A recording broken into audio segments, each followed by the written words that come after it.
ব্রাজিলের বাজার কিন্তু বাংলাদেশি ব্যবসায়ীদের জন্য এক বিশাল সুযোগ, কিন্তু ওই বাজারে ঢোকার পথটা সত্যি বলতে বেশ জটিল।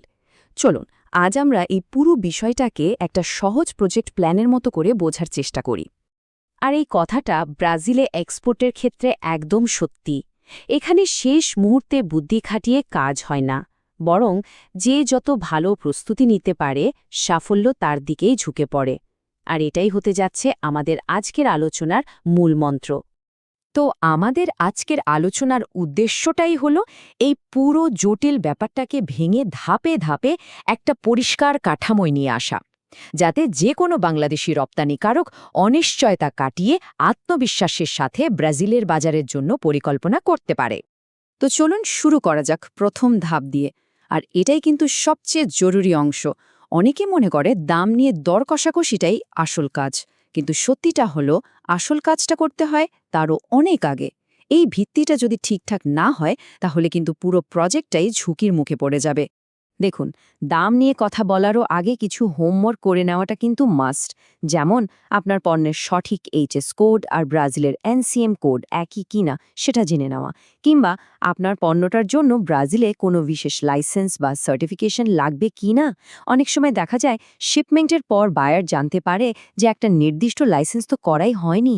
এই ধরনের বিপদ এড়াতে আগে থেকেই এই বিষয়গুলো চেক করে নেওয়াটা বুদ্ধিমানের কাজ। আচ্ছা, ADUIMP জিনিসটা আসলে কি? এটা হলো ব্রাজিলের নতুন একটা অনলাইন সিস্টেম, যেটা ওদের আমদানি প্রক্রিয়াকে আরও সহজ করার জন্য বানানো হয়েছে। এর মানে হলো আপনার ব্রাজিলিয়ান বায়ারকে এখন কাস্টমসের কাছে আগের চেয়ে অনেক বেশি গোছানো আর সঠিক তথ্য জমা দিতে হয়। তাই একজন রপ্তানিকারক হিসাবে আপনার কাজ হলো এমনভাবে তথ্য দেওয়া যাতে তাদের কাজটা সহজ হয়ে যায়।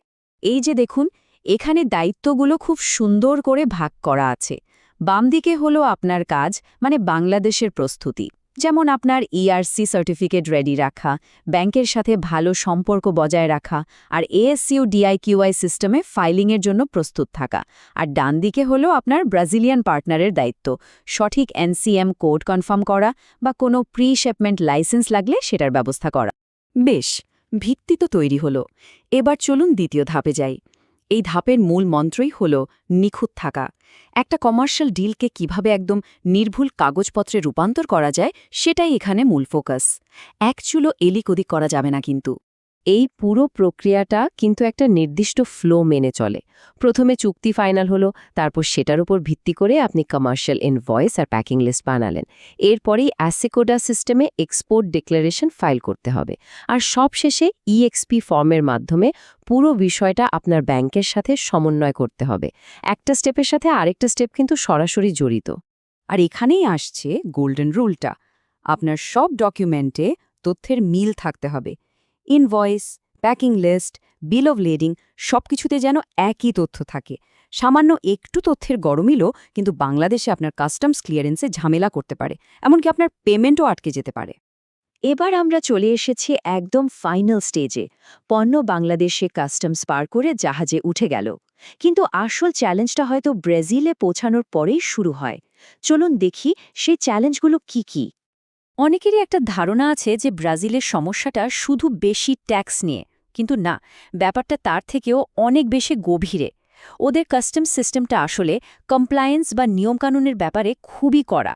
তাই শুধু ট্যাক্স নিয়ে না ভেবে সব নিয়মকানুন ঠিকঠাক মতো মানা হচ্ছে কিনা সেটা নিশ্চিত করাটা আরও বেশি জরুরি। ব্রাজিলের ট্যাক্স সিস্টেমটা দেখলে একটু মাথা ঘুরে যেতে পারে। এখানে শুধু আমদানি শুল্কই নয়, আরও অনেক রকমের ট্যাক্স আছে, যেমন আইপিআই, পিআইএস, সিও ফাইনেস, আইসিএমএস। একজন রপ্তানিকারকের জন্য এই ট্যাক্সগুলো সম্পর্কে ধারণা রাখাটা জরুরি। কেন? কারণ আপনার বায়ার কিন্তু এই সবগুলো খরচ মাথায় রেখে আপনার পণ্যের দামটা ঠিক করে, আর এর উপরেই নির্ভর করে আপনার পণ্য ব্রাজিলের বাজারে কতটা প্রতিযোগিতামূলক হবে।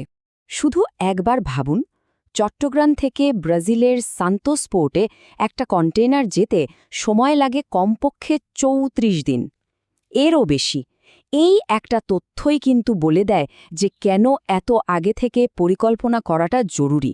কারণ এখানে কোনো ভুল হলে সেটা শুধরানোর সময় খুব কম পাওয়া যায়। চলুন পুরো জার্নিটাকে একটা টাইমলাইনের মাধ্যমে দেখি। এখানে দেখুন কিছু বিলম্ব অঞ্চল বা ডিলে জোন চিহ্নিত করা আছে। ভুল এইচএস কোড ব্যবহার করা, কোনো জরুরি সার্টিফিকেট না থাকা বা সময়মতো লাইসেন্স না করানো, এই ছোট ছোট ভুলগুলোই কিন্তু আপনার শিপমেন্টকে সপ্তাহের পর সপ্তাহ আটকে রাখতে পারে।